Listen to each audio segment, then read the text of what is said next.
Admiral Kethvar arrived at Earth with the full might of the Zephyrian main fleet, 300 massive battle cruisers that had conquered countless worlds across the galaxy.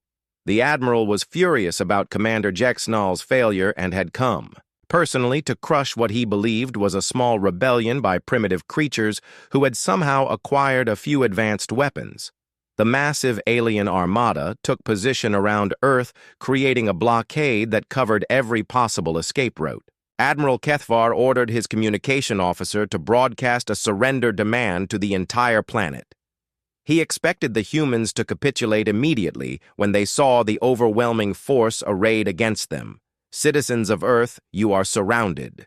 By the Zephyrian Imperial Fleet surrender immediately, and your deaths will be quick resist, and we will destroy every city on your planet. You have 1 hour to respond. The message was transmitted in every human language simultaneously, showing the aliens had been monitoring Earth communications for some time. In the Sol Command Center, Admiral Park received the alien ultimatum, along with his counterparts around the world. The Korean admiral looked at his staff with a calm expression that surprised them given the magnitude of the threat facing their planet. Park had been preparing for this moment for over 30 years and knew exactly what to do. Activate Protocol 7. Admiral Park commanded his communication officer, send the response. We prepared. The officer nodded and began transmitting a message that would shock the alien fleet protocol. 7 was the revelation of Earth's true defensive capabilities to any alien force that threatened the planet. Around the world, hidden installations began revealing themselves to the alien sensors. Military bases that had been built underground rose to the surface, orbital weapons platforms that had been disguised as space debris or asteroids decloaked and showed their true nature, the Moon itself began revealing massive weapons installations that had been hidden for decades. Captain Velnara aboard Admiral Kethvar's flagship watched the sensor readings with growing alarm. Sir, the planet is revealing weapon systems we never detected. Their moon appears to be heavily fortified, and there are energy readings suggesting massive underground installations across the entire planet. Admiral Kethvar studied the new sensor data with confusion, but refused to believe what he was seeing. These readings must be some kind of deception or illusion. No primitive species could hide such extensive military installations from our reconnaissance. The Admiral ordered his fleet to begin the attack, believing the humans were using some kind of holographic technology to create false sensor readings. The Battle of Earth began with Admiral Kethvar, confident in his overwhelming numerical superiority. However, the humans had spent 50 years preparing for exactly this scenario. Every aspect of their defense had been designed specifically to counter the tactics and technology typically used by advanced spacefaring civilizations. Korean fighter pilot Taemin launched from the lunar base with his expanded squadron, which now included over 200 advanced fighters. The human pilots had trained extensively in simulators that modeled alien technology and tactics based on intelligence gathered from previous alien encounters that had been kept secret from the public. His wingman, Yoonji, coordinated with pilots from around the world using the quantum communication network that allowed instant coordination across the entire solar system. The human fighter force included pilots from every nation working together with a level of cooperation that the aliens had never encountered in their conquests.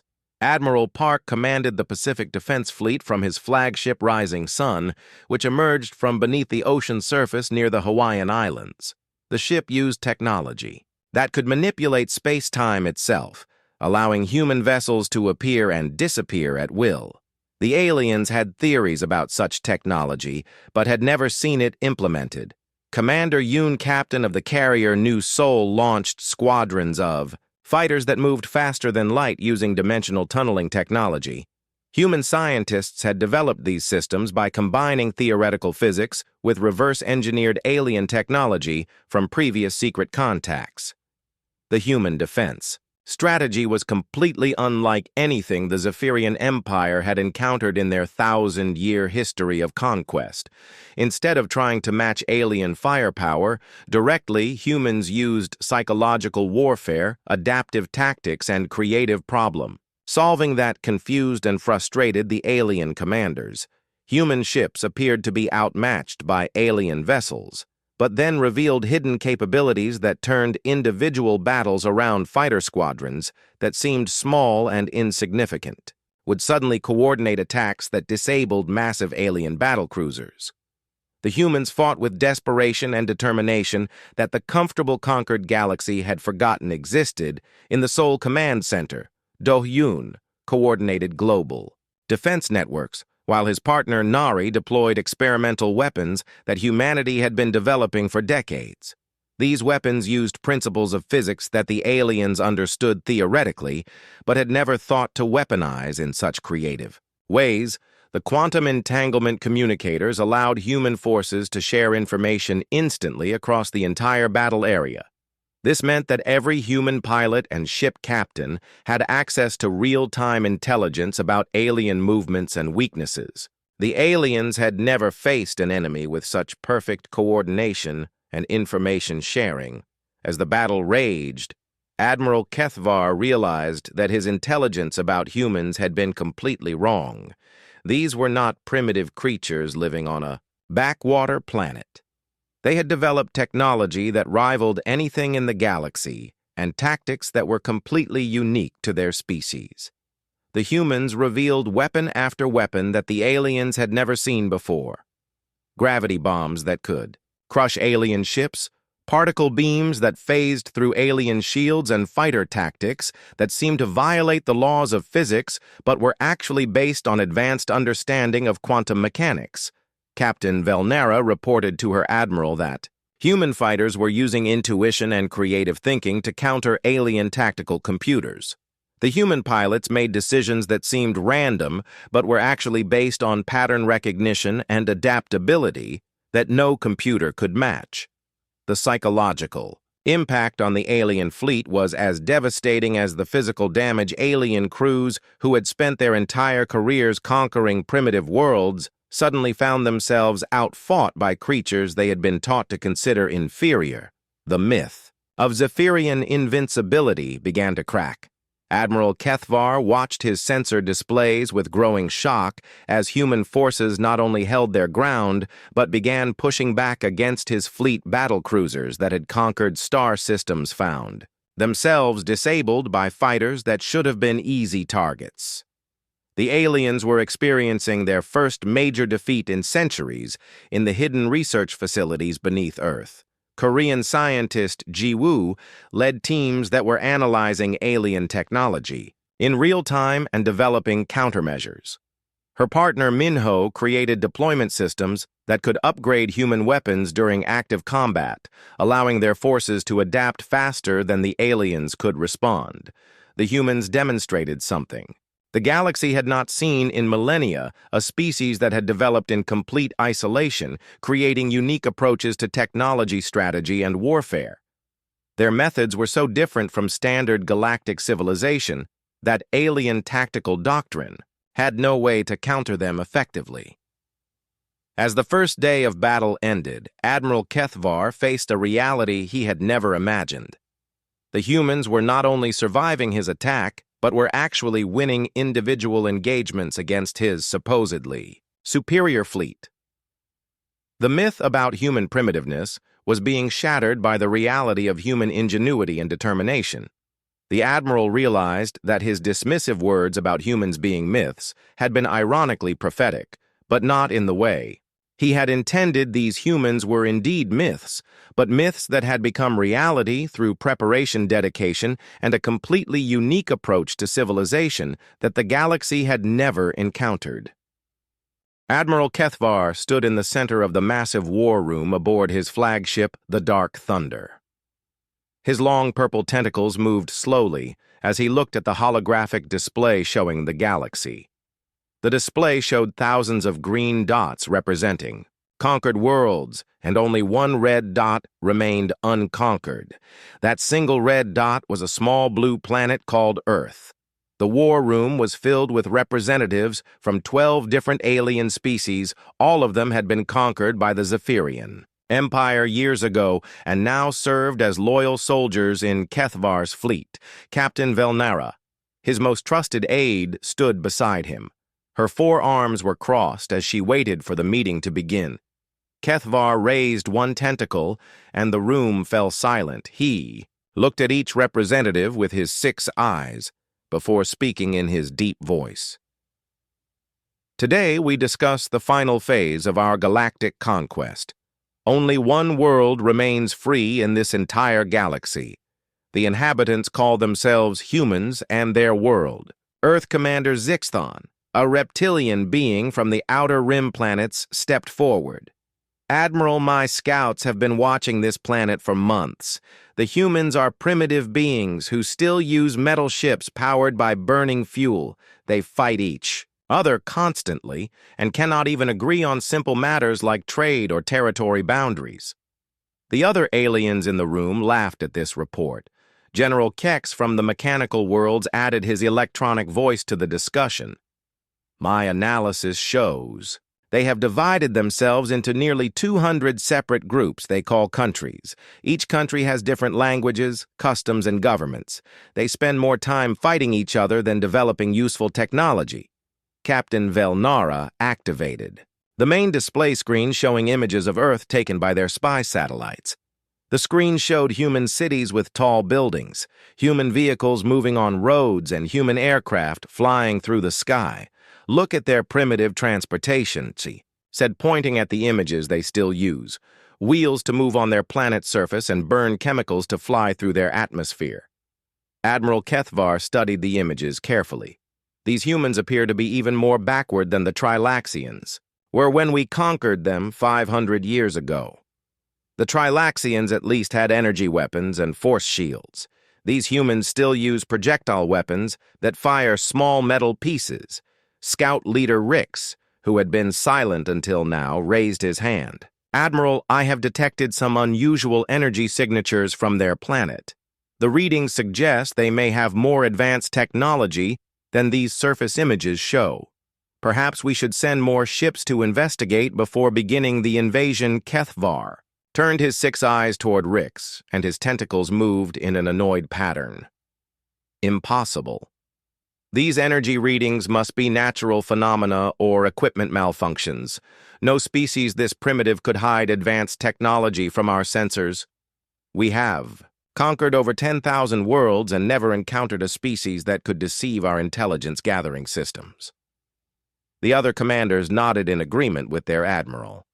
Commander Zixthon added, we intercepted some of their communication signals. They claim to have landed on their own moon and sent mechanical probes to nearby planets. But our analysis shows these are obviously fictional stories created for entertainment purposes. No species could achieve space travel while still using such primitive surface technology. Admiral Kethvar walked around the holographic display, stopping to look at the red dot representing Earth. According to our intelligence, these humans have only existed as a unified technological species for a few thousand years. Most species take at least 50,000 years to develop space travel capabilities. These humans are clearly exaggerating their achievements to make themselves feel important. Captain Velnara brought up another display showing human military forces. The images showed soldiers carrying simple projectile weapons tanks that moved on treads and aircraft that used metal wings to fly. Admiral, their military technology appears to be several centuries behind even our most basic equipment. Our simplest energy weapons could destroy their strongest vehicles easily. The assembled commanders laughed again at the primitive human military displays.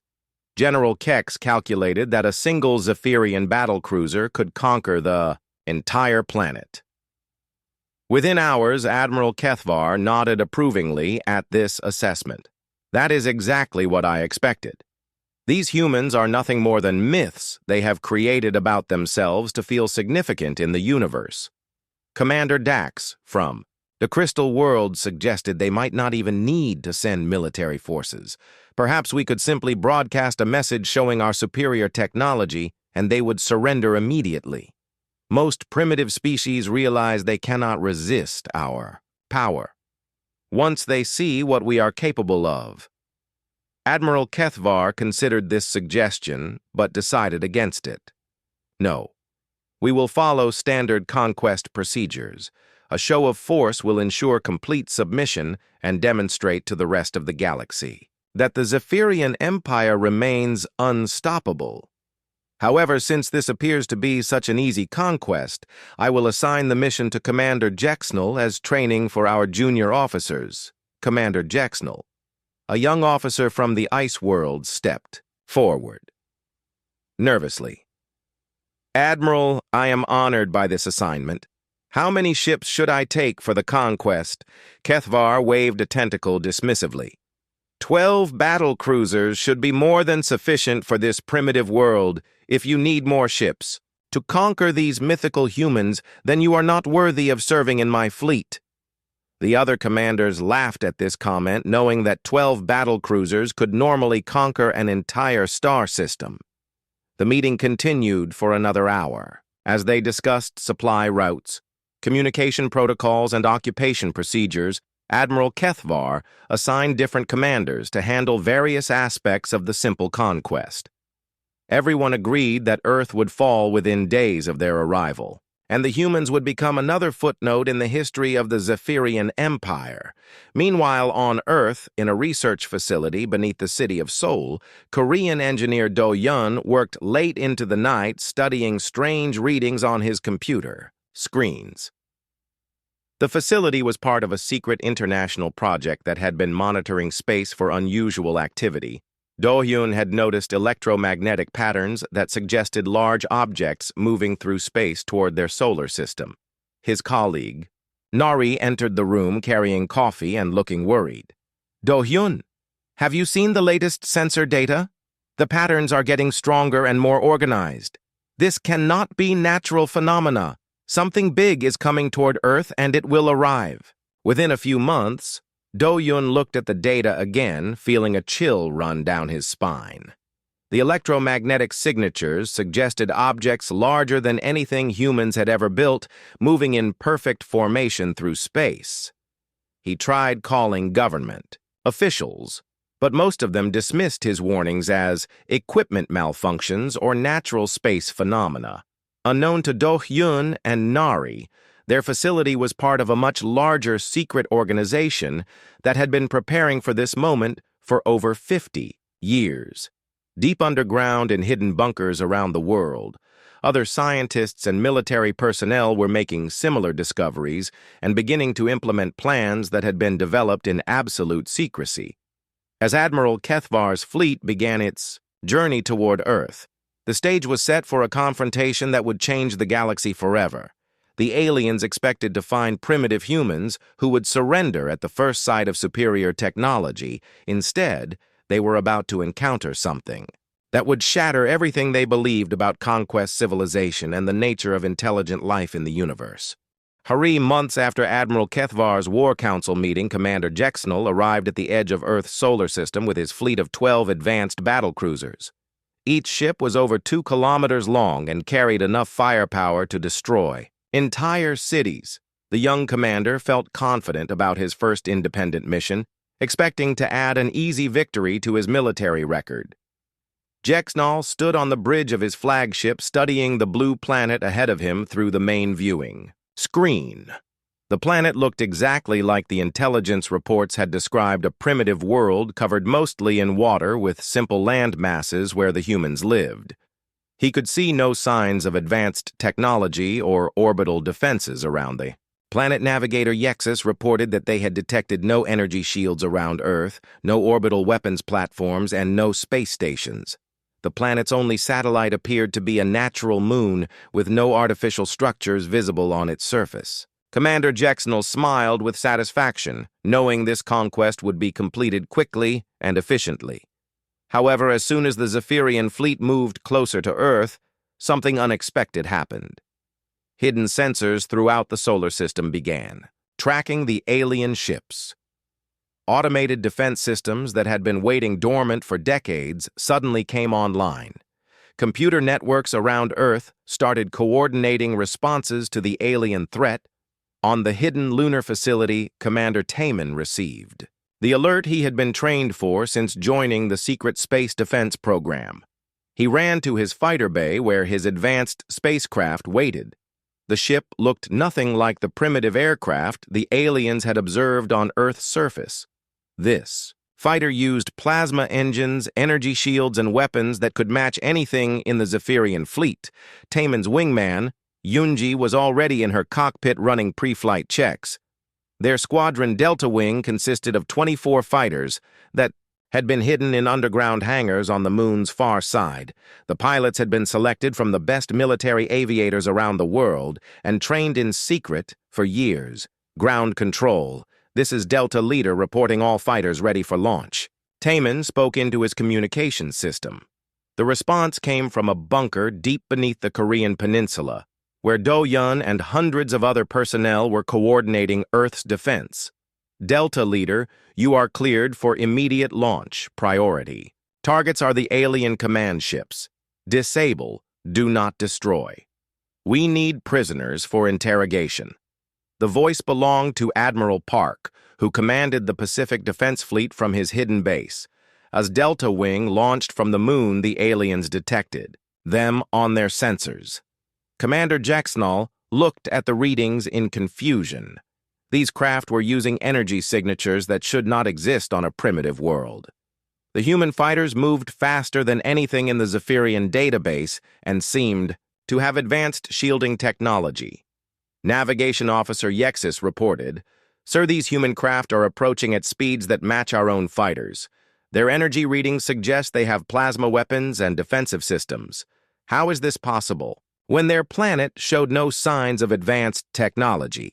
Commander Jexnall felt his first moment of doubt about this mission, but decided the readings must be some kind of sensor error or natural phenomenon, even if these humans had a few advanced ships. His 12 battlecruisers carried over 300 fighters and had enough firepower to destroy the entire planet if necessary.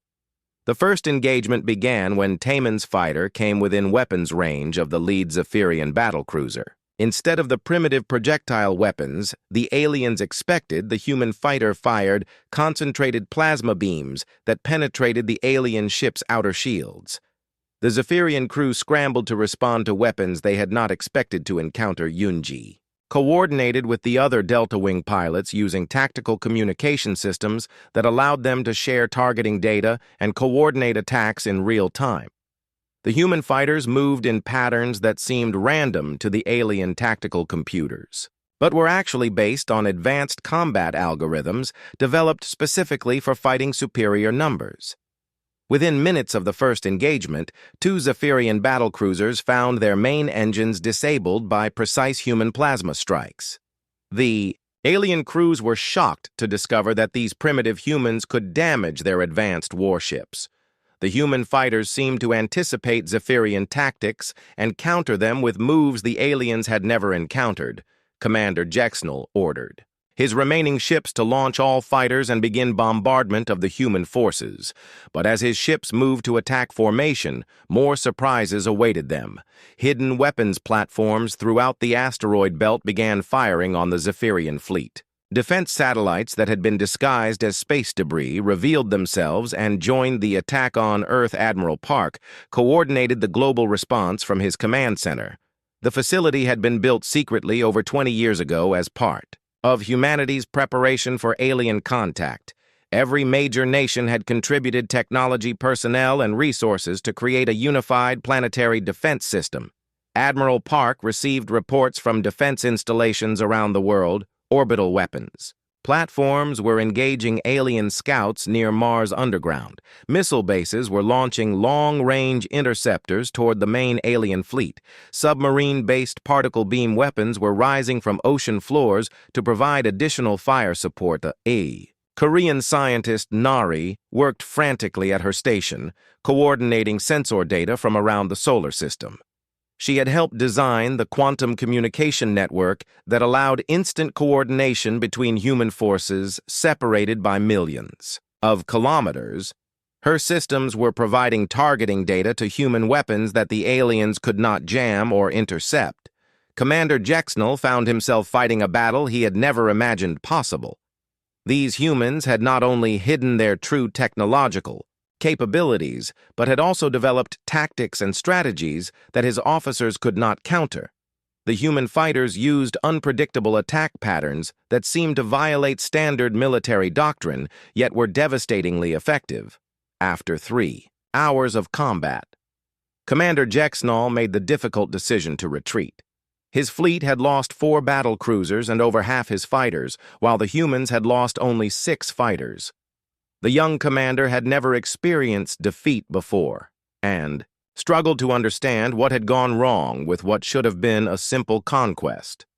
As the Zephyrian fleet withdrew to a safe distance, Jexnal sent an emergency communication to Admiral Kethvar. The message was brief, but shocking. Admiral, the humans are not the primitive species. Our intelligence reported. They possess advanced technology and military capabilities that rival our own. I request immediate reinforcements. Admiral Kethvar received the message aboard his flagship and read it. With growing anger, he believed his young commander was simply making excuses for poor performance. No species could hide advanced technology from Zephyrian sensors, and no primitive world could resist the might of the Empire.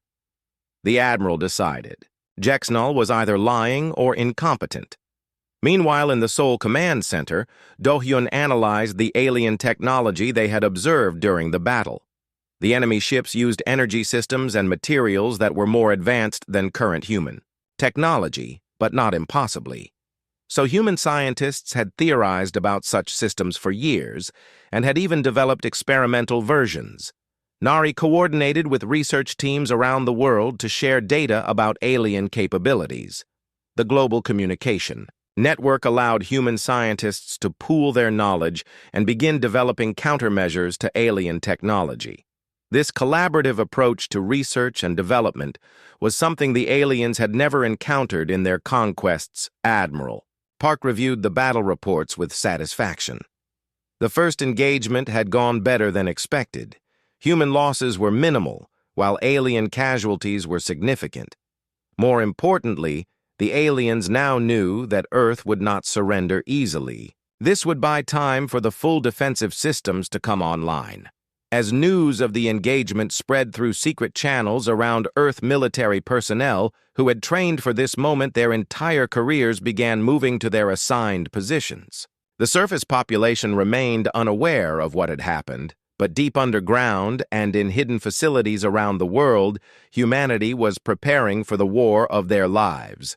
Commander Jexnal spent the next several days analyzing what had gone wrong with his attack. He realized that human tactics were completely different from every other species the Zephyrian Empire had conquered. Instead of trying to match alien technology directly, the humans had developed creative solutions that turned alien advantages into weaknesses. The stage was now set for a larger conflict as Admiral Kethvar prepared to bring his main fleet to crush what he still believed was a minor rebellion by primitive creatures. The Admiral had no idea that his dismissive comment about humans being myths was about to be proven spectacularly wrong. The war between Earth and the Zephyrian Empire escalated dramatically when Admiral Kethvar called for massive reinforcements from across the galaxy. The Zephyrian High Command committed over 1,000 battle cruisers to what had become their most challenging conquest in centuries. Other alien species throughout the galaxy watched with growing interest as humans continued to resist the seemingly invincible empire. In a secret research facility beneath the Korean Peninsula, scientist Ji-woo led a breakthrough team working on revolutionary weapons technology. Her laboratory was connected to similar facilities around the world through quantum tunnels that allowed instant sharing of research data and materials. Ji-woo had been working on weapons based on quantum entanglement that could affect enemy ships instantly across vast distances. Her partner engineer Minho designed deployment systems that could install new weapons on human ships during active combat. His innovations allowed human forces to upgrade their capabilities continuously throughout battles, making it impossible for alien commanders to develop effective countermeasures against human technology. The humans began revealing capabilities that shocked even their own military leadership. Hidden colonies throughout the solar system emerged from concealment on Mars asteroids and the outer moons of Jupiter and Saturn. These installations had been built over decades, using resources secretly diverted from civilian space programs. Fighter pilot Yunji discovered during combat missions that human pilots possessed unique advantages over their alien counterparts.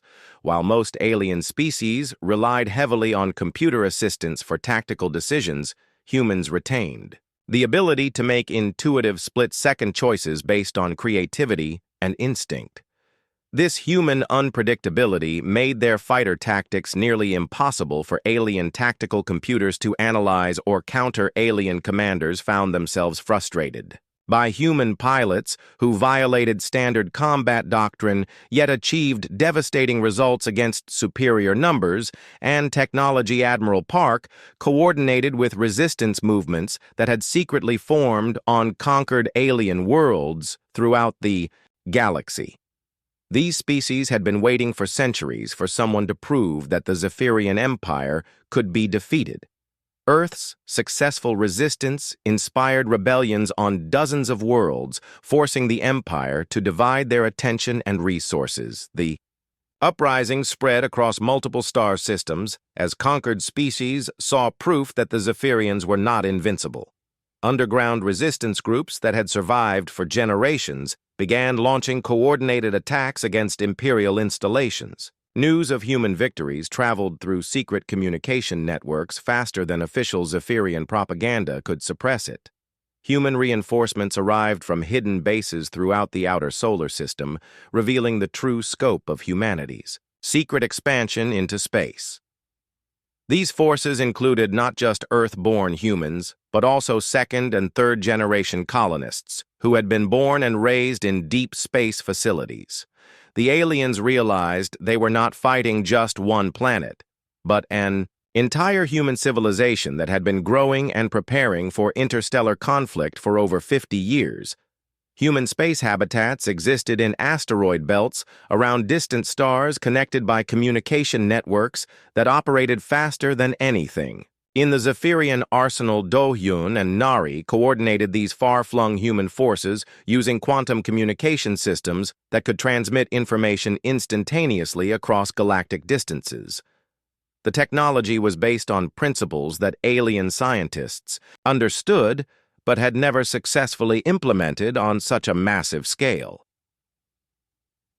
The human approach to scientific research proved fundamentally different from galactic norms. Instead of rigid hierarchical research controlled by government or military, human scientists worked in collaborative networks that shared information freely and encouraged creative experimentation. Korean Admiral Park led a daring assault on the main Zephyrian staging area in the asteroid belt between Mars and Jupiter. His fleet used advanced stealth technology that made human ships nearly invisible to alien sensors. The attack destroyed the aliens' forward supply base and captured massive amounts of enemy technology for human researchers. The captured alien equipment provided human scientists with detailed information about Zephyrian technology, manufacturing processes, and strategic plans. Ji-woo and Minho led teams that reverse-engineered alien systems, but instead of simply copying them, they improved the designs using human innovation and creativity. The resulting hybrid technologies proved superior to either purely human or purely alien systems, demonstrating humanity's greatest advantage: the ability to learn, adapt, and innovate rapidly. Human weapons began incorporating the best aspects of alien technology while adding improvements that alien engineers had never considered. Fighter pilot Taemin led deep strike missions against alien homeworlds, proving that Earth's forces could project power across interstellar distances. These missions were not just military victories, but also diplomatic successes that convinced neutral alien species to join the growing anti-Zephyrian coalition. The psychological warfare aspects of the conflict became as important as the military battles. Human forces deliberately targeted Zephyrian command and control systems, leaving alien crews alive but stranded. This demonstrated human capability, while also showing that humans did not kill. Unnecessarily, Captain Velnara began questioning Admiral Kethvar's leadership as casualty reports mounted. The Zephyrian fleet had lost nearly half its ships, while human forces seemed to grow stronger with each engagement. Intelligence reports revealed that humans had formed alliances with dozens of other species, creating a coalition that threatened the entire empire. The economic impact of the war began affecting the Zephyrian Empire as rebellions spread to industrial worlds and trade routes. Human raids disrupted supply lines, while propaganda broadcasts encouraged more conquered species to rise up against their oppressors. The Empire found itself fighting on hundreds of fronts simultaneously. Admiral Kethvar received increasingly desperate reports from commanders throughout the galaxy. What had begun as a simple planetary conquest had become a galaxy-wide revolution against Zephyrian rule. The Admiral realized that human tactics and technology had inspired other species to develop new forms of resistance. Do-hyun discovered through analysis of captured alien data that the key to human success lay not just in superior technology, but in humanity's unique approach to cooperation and innovation.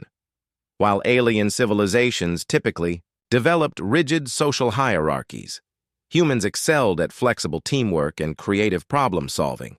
Nari led scientific teams that developed new applications for captured alien technology, but always with distinctly human improvements. The alien energy systems were made more efficient. Alien materials were strengthened, and alien computers were enhanced with adaptive programming that could learn and evolve. The tide of war shifted decisively when human forces launched coordinated attacks on 3 major Zephyrian industrial worlds simultaneously. These planets had been considered secure behind layers of defense, but human stealth technology and unconventional tactics allowed the attacks to succeed completely.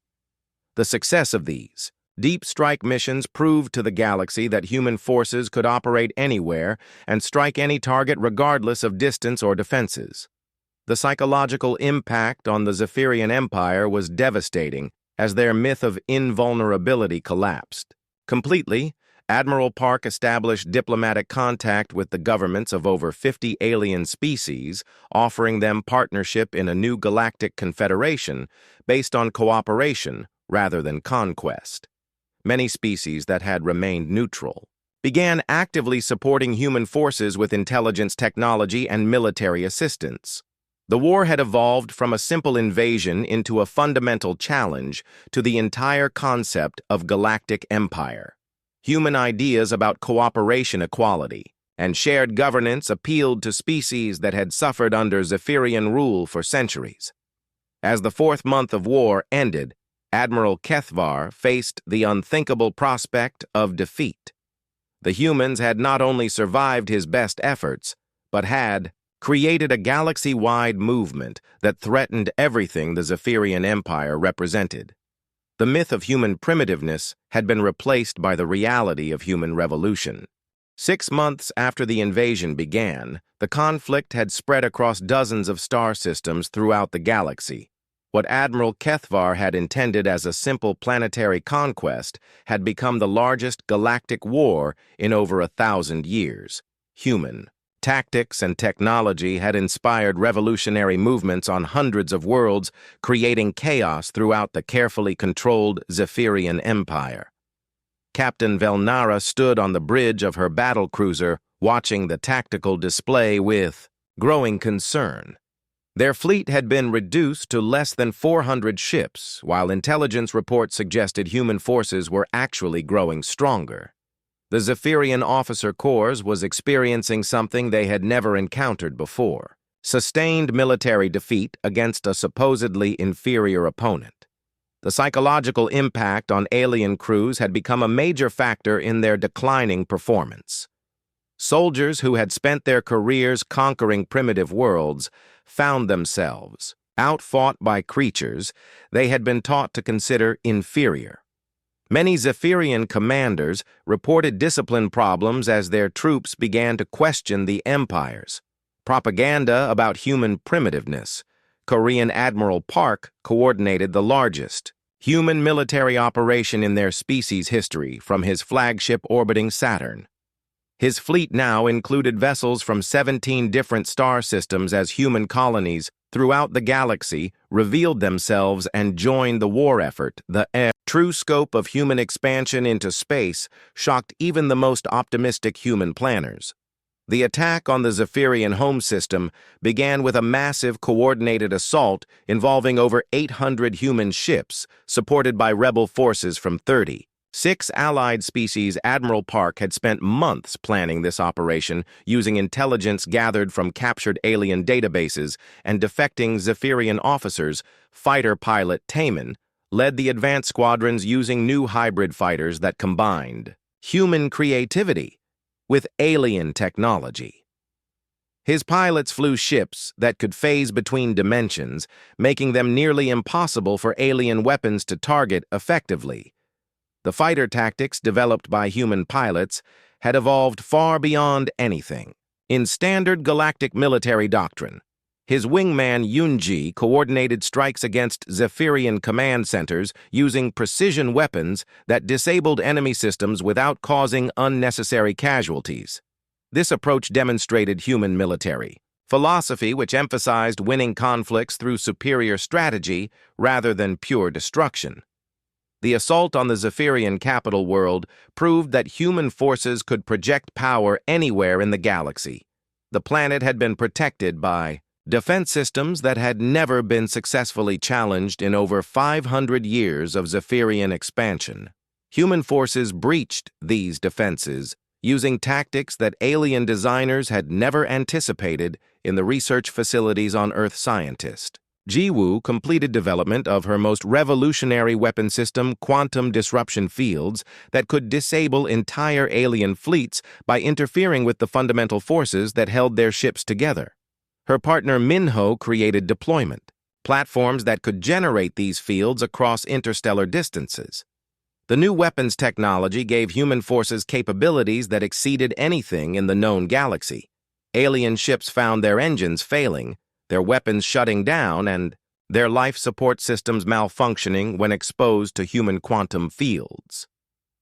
The technology was so advanced that most alien species could not understand how it worked. Do-hyun and Nari coordinated the global intelligence network that had become the foundation of human military success.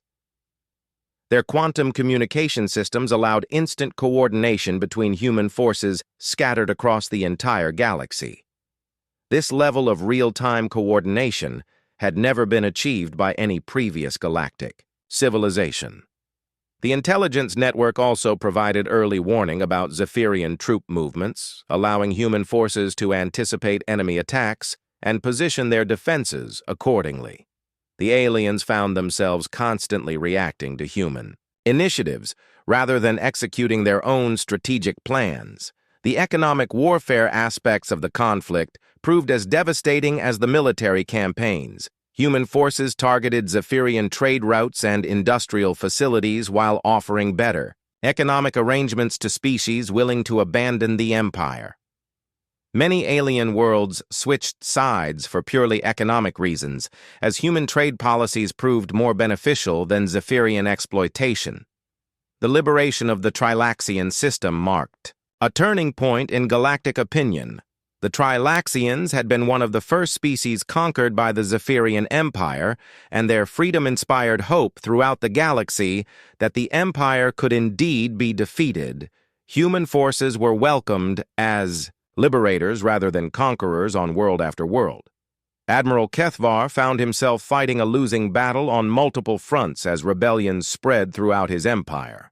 The Admiral had been forced to withdraw forces from conquered worlds to defend the Zephyrian home system, leaving those planets vulnerable to local uprising supported by human military advisors. The Zephyrian High Command began pressuring Admiral Kethvar to end the conflict through negotiation rather than military action. The economic cost of the war was bankrupting the Empire, while the loss of conquered worlds was reducing their resource base. The Empire that had seemed invincible was collapsing under the strain of fighting an enemy. They did not understand, Captain. Velnara received secret orders to open diplomatic channels with human representatives. The Zephyrian government was beginning to realize that they could not win a military victory against an opponent who fought using principles they had never encountered. The humans seemed to grow stronger with each battle, while the Empire grew weaker. The diplomatic overtures led to secret meetings between Zephyrian and human representatives. Korean diplomat So-young led the human negotiation team with instructions to seek a complete end to the Zephyrian Empire rather than simply a ceasefire. The humans had concluded that the galactic community needed fundamental change rather than temporary peace. The negotiations revealed the depth of the cultural differences between humans and the established galactic civilizations. Alien species had accepted the concept of conquest and empire as natural parts of galactic politics. Humans introduced radical concepts about cooperation, equality, and mutual benefit that most aliens had never seriously considered. Fighter pilot Yunji participated in joint training exercises with pilots from allied alien species, teaching them human tactical innovations. The training programs demonstrated that human methods could be learned by other species but required fundamental changes in thinking about cooperation and individual initiative. The success of these training programs proved that human advantages were not based on superior technology alone, but on different approaches to problem-solving and teamwork. Human instructors found that alien pilots could achieve remarkable results when they adopted human methods of flexible thinking and creative adaptation.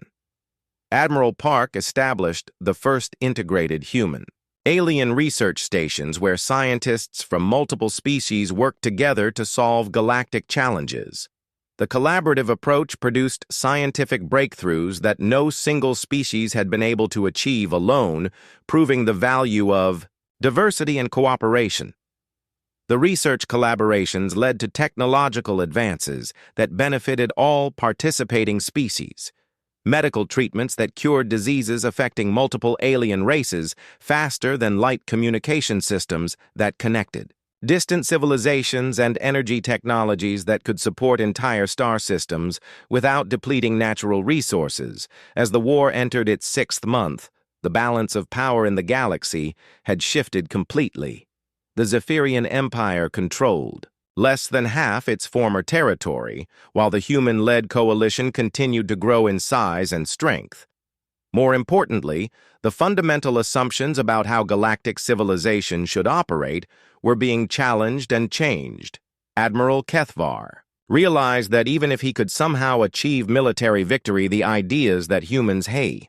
1 year after Admiral Kethvar had confidently declared humans to be myths, the former Zephyrian commander sat in a small room aboard a human diplomatic vessel signing the formal surrender documents that would end the galactic war. The Zephyrian Empire had ceased to exist, and in its place, a new confederation of species was being born based on principles that the galaxy had never seen before. Korean diplomat So-young led the peace negotiations from the neutral space station that orbited between Earth and Mars. The station had been built specifically for these talks and represented the new approach to galactic governance that humans had introduced. Representatives from over 200 species attended the negotiations, working together to create a system based on equality and mutual cooperation. Captain Velnara now commanded what remained of the Zephyrian fleet under the authority of the new Galactic Confederation. The former enemies had discovered that cooperation produced better results than conquest, and the integration of alien and human technologies was creating innovations that neither side could have achieved alone. The peace treaty established the dissolution of all imperial systems throughout the galaxy and The creation of voluntary associations between species that wanted to work together for mutual benefit. The document took 6 months to negotiate because it had to accommodate the needs and cultures of hundreds of different civilizations. Admiral.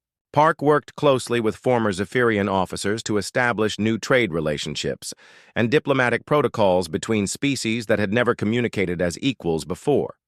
The collaborative approach to interstellar relations proved more complex than imperial conquest but produced much better results for all participants.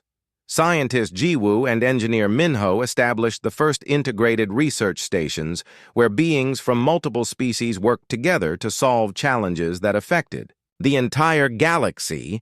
Their collaborative laboratories became the model for scientific cooperation that spread throughout the Confederation.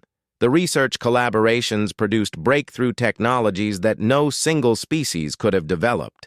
Alone medical treatments that worked across different alien biologies faster than light transportation systems, that connected distant star systems and energy sources, that could power entire civilizations without environmental damage fighter pilots. Taemin and Yoonji transitioned from military service to become instructors at the new Galactic Defense Academy. The academy trained young beings from dozens of species to work together using the cooperative tactics that had proven so effective. During the war, the training programs emphasized creative thinking, adaptive problem-solving, and flexible teamwork rather than rigid military doctrine. Students learned that diversity of thought and approach made defensive forces stronger rather than weaker. The academy became a symbol of the new galactic civilization that was emerging, Do-hyun, and Nari led the establishment of the Galactic Communication Network using human quantum technology to create instantaneous communication across the entire galaxy. The network became the foundation for true galactic civilization, allowing distant species to cooperate and share knowledge in real time. The communication system enabled scientific collaboration on an unprecedented scale. Research. Teams on opposite sides of the galaxy could work together on the same projects, sharing data and ideas instantly. The accelerated pace of scientific discovery that resulted benefited all member species of the Confederation. The economic transformation of the galaxy proved as dramatic as the political changes. The old imperial system had been based on exploitation of conquered worlds for the benefit of ruling species. The new confederation operated on principles of fair trade and mutual benefit that created prosperity for all participants. Former Admiral Kethvar spent his remaining years writing detailed memoirs about the war and the cultural transformation that followed. His book became required reading in schools throughout the Confederation. As an example of how assumptions about other species could lead to tragic mistakes, in his memoirs, Kethvar admitted that his greatest error had been believing that humans were primitive myths rather than recognizing them as representatives of a completely different approach to civilization. The former admiral wrote extensively about the lessons that could be learned from the human example. The final chapter of Kethvar's memoir described his visit to Earth, where he observed human society firsthand. He was amazed by the diversity of human cultures and the way different groups cooperated despite their differences. The former admiral concluded that humanity's greatest strength was their ability to work together across cultural boundaries. Earth became the diplomatic center of the new Galactic Confederation, not because humans demanded this role, but because other species recognized that human approaches to cooperation and problem-solving made them natural mediators. The planet hosted permanent representatives from hundreds of civilizations. The transformation of galactic civilization accelerated as more species adopted human principles of cooperation and innovation. The old imperial systems were replaced by voluntary associations that emphasized mutual benefit rather than domination. Trade flourished between species that had never communicated before. The cultural exchange programs established between different species led to an explosion of art, science, and philosophy as civilizations shared their unique perspectives. The diversity that imperial systems had tried to suppress became the source of strength for the new confederation. Korean scientist Nari established the Galactic University system, where students from any species could study subjects developed by any civilization. The universities became centers of innovation, where different approaches to knowledge combined to create new understanding. The medical advances that resulted from interspecies cooperation eliminated diseases that had plagued individual civilizations for millennia. The sharing of different biological knowledge led to treatments that worked across multiple alien physiologies. Admiral Park retired from military service to become the first director of interspecies relations, coordinating the complex diplomatic relationships between hundreds of different civilizations. His experience during the war made him uniquely qualified to help former enemies learn to work together. The defense forces of the new Confederation operated on completely different principles from traditional galactic military doctrine. Instead of conquest and occupation, they focused on protection of member species and peaceful resolution of conflicts. The military became a force for stability rather than expansion. Fighter pilot Yoonji established training programs that taught young pilots from dozens of species to work together effectively. Her methods emphasized the importance of individual creativity within coordinated team efforts. The pilots trained in these programs became symbols of successful interspecies cooperation. The space exploration programs of the Confederation discovered new worlds and civilizations using cooperative survey missions that included representatives from multiple species. The diverse perspectives and technologies made exploration more successful than any single species had achieved alone. 10 years after the war ended, the galaxy had been completely transformed. The old imperial system seemed like ancient history as new generations grew up in a civilization based on cooperation, equality, and mutual respect. The myths that Admiral Kethvar had dismissed had become the foundation for a better galactic society. The story concluded with a ceremony marking the 10th anniversary of the end of the war. Former Admiral Kethvar, now elderly and respected for his honesty about past mistakes, spoke to representatives from across the galaxy. He reflected on how his dismissive words about human myths had ironically predicted the birth of a new galactic reality. The former admiral ended his speech by acknowledging that humans had indeed been myths in the sense that they represented ideals that the galaxy had never seen, implemented in practice. But those myths had become reality through determination, cooperation, and the courage to imagine a better way of living together among the stars. The legacy of Admiral Kethvar's original comment about humans being myths had evolved into the foundation story of the new galactic civilization. His words were remembered not as an insult, but as an unintentional prophecy about the power of mythical ideals to transform reality when people are willing to work together to make them come true.